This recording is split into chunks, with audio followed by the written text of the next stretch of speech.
The year 1965, the Newport Folk Festival. Bob Dylan plugs in his Fender Stratocaster.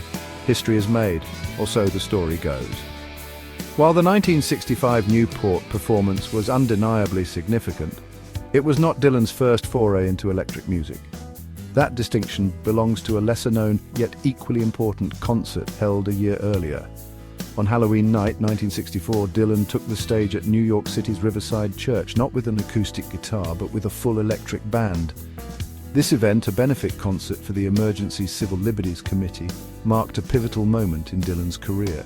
It challenged the expectations of his devoted folk following and signaled a dramatic shift in his artistic direction. The Riverside Church performance, shrouded in a certain mystique, has often been overshadowed by the more controversial Newport set.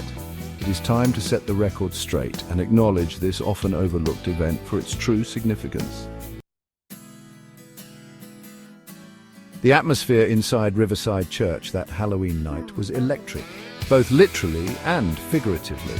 The audience, a mix of folk purists and curious onlookers, buzzed with anticipation. When Dylan and his band took the stage, the air crackled with a nervous energy. Joining Dylan on stage that night was a group of talented musicians who would go on to shape the sound of rock and roll. Among them was John Hammond Jr., a blues guitarist who had mentored Dylan in his early days in New York. Michael Bloomfield, a rising star of the Chicago blues scene, added his fiery guitar work to the mix. The rhythm section was anchored by Harvey Brooks on bass and Sam Lay on drums, both seasoned musicians who brought a raw energy to Dylan's music. The setlist that night was a mix of traditional folk songs and Dylan originals, all given a fresh, electric treatment. Familiar tunes like "The Times They Are A-Changin' took on a new urgency and power when amplified. Dylan's voice, rough-hewn and passionate, soared over the driving rhythms. The audience, initially hesitant, began to respond to the energy emanating from the stage. Some swayed to the music, while others watched in stunned silence.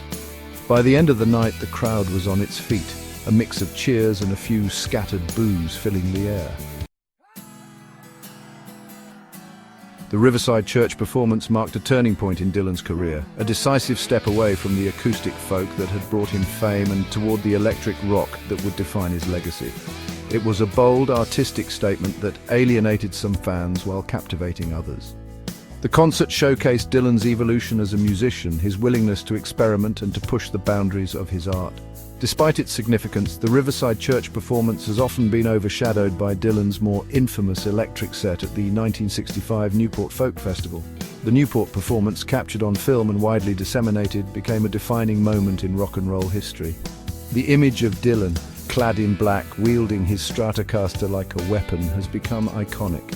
The boos and jeers from the audience, a mix of shock and outrage, have echoed through the decades. While the Newport Folk Festival performance may have garnered more attention and controversy, the Riverside Church concert stands as a testament to Dylan's artistic integrity and his unwavering commitment to his own creative vision. It was at Riverside Church, in the heart of New York City, that Dylan first shed his skin as a folk singer and emerged as a rock and roll innovator. Dylan's decision to go electric was not a betrayal of his roots, it was an affirmation of his artistic growth. It was a recognition that art, like life, is constantly evolving. Dylan's journey from acoustic troubadour to electric rock icon is a reminder that true artists are not defined by genres or expectations. They are driven by an inner fire, a need to create and to explore, to challenge conventions and to push the boundaries of what is possible.